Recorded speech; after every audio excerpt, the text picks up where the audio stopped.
Suzanne Willis-Brooks, and I teach Pilates, gyrokinesis, gyrotonic, and Franklin method here at Move Wellness. Thank you for joining us today. I want to remind everybody that if something causes you pain or discomfort, please stop or use a modification that you know that works for you, or I will try to suggest something for you. So let's get started. All right, so I've been looking at how my pelvis can be centered on my femur, or my femur can be centered in my pelvis.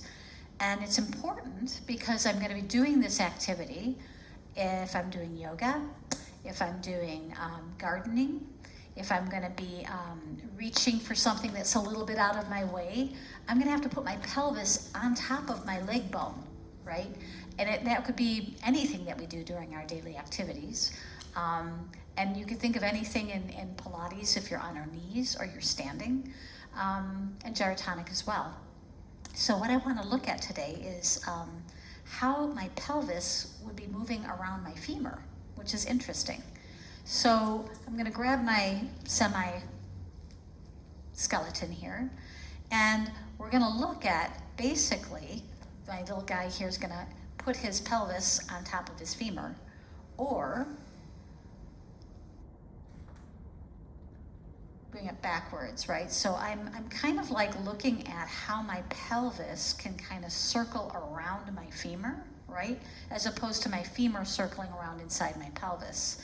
This would be no weight on my leg at all, moving around with my femur. The minute I put my pelvis on top of my femur, now my pelvis is moving over my femur, which is super cool. And what's interesting and really, I think, healthy is for some of us with osteopenia, we're trying to build up that strength inside our hip joint. When we put a little weight on it, it can be a really good thing. But what I want you to be aware of is for people that might have a labrum tear or some kind of bone on bone, this may not be the exercise for you. But talk to your doctor and ask and see how it feels for your own body. So all I'm gonna do is I'm gonna start by standing.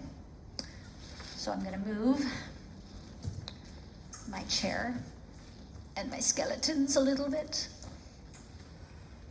So the first thing I'm going to do is I'm going to ask you just to stand on your 2 feet.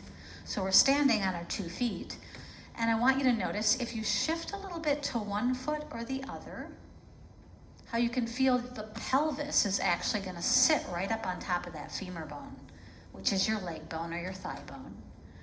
And what's interesting is we do this when we walk. So if I said to you, lift up your left foot, you wouldn't be able to do that unless you shifted onto your pelvis, onto your leg. So try this to the other side. Find that shift and that lift. So this is walking, right? Walking, you have to put your pelvis on top of your femur. So anyone can do this, hopefully. This should not cause too much pain if you have any kind of issues with your pelvis. And so I want you to notice as you're standing on a daily basis how you can accentuate that little bit of abduction away from center line with the pelvis, just by swaying side to side, just by centering a little forward or backwards, right? So we can sway around our hip joints, kind of do a little hula around them. Now I can also do this on one foot. So I'm going to use my chair to stabilize me, and I'm going to go with the leg closest to the chair. So this is my left leg, and I'll put my left hand on the chair. I'm going to unweight my opposite leg, so there's no weight on this at all. And I'm going to just circle around my pelvis. Now I can bend my knee slightly, especially as I go to the back, and maybe straighten as I go to the front. And you're going to feel how the pelvis goes into adduction, abduction, into extension, and into flexion. And I'm going to just circle around these points. Now, I think you probably had this experience in a yoga class where you have found yourself having to go into that hip joint, right? Or out on the other side. And if we're not able to do that in our hip joints, then what's going to happen is it's going to go into our lower back. So this becomes a really very simple way for you to feel into that space and how to do it correctly. Let's try the other side. So we're gonna go ahead and move the chair to the other side. And you can just walk around your chair. But what I want you to do is when you get to the other side, I want you to notice the side that you just worked on. Notice if it feels a little bit more centered and whether you feel a little bit more like you're on that side. So let's do the other side now. So now I'm just gonna put my weight on that side, which is already working that hip joint connection to my body. And I'm gonna circle around. So I'm gonna go toward the chair, which is abduction, away from my center line. I'm gonna go toward the ceiling or toward the center of my body, which is adduction. I'm gonna go into extension with my pelvis moving forward. I'm gonna go into flexion with my pelvis moving back. And then I'm gonna do a big circle all the way around. You can do this several times. I do this a lot before I go for walks. I have a little scoliosis, so I have one leg that's shorter than the other. And what I'm trying to do is not make my body even, but give my body equal play, equal movement, so that my body stays healthy. And then I'm gonna stand on my 2 feet after that exercise, and it's pretty amazing how centered your body's gonna feel after doing something so simple. And so again, in yoga or in gyro, right, I may have my body in a position where I'm taking my pelvis over my femurs, right?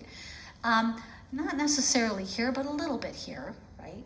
So I can also just take my whole pelvis, walk your feet a little bit closer, and just circle the whole pelvis around your femur, and you're in a jazz class now, right? Or you're in a water aerobics class, warming up your pelvis. But that's how you start to address centering the head of the femur into the socket and create a much stronger connection for your body, a much better feeling of centeredness for your body.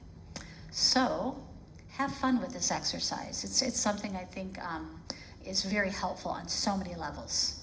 Thank you for joining me. So there you have it. We've done exercises that can help improve your strength, your flexibility, and your posture.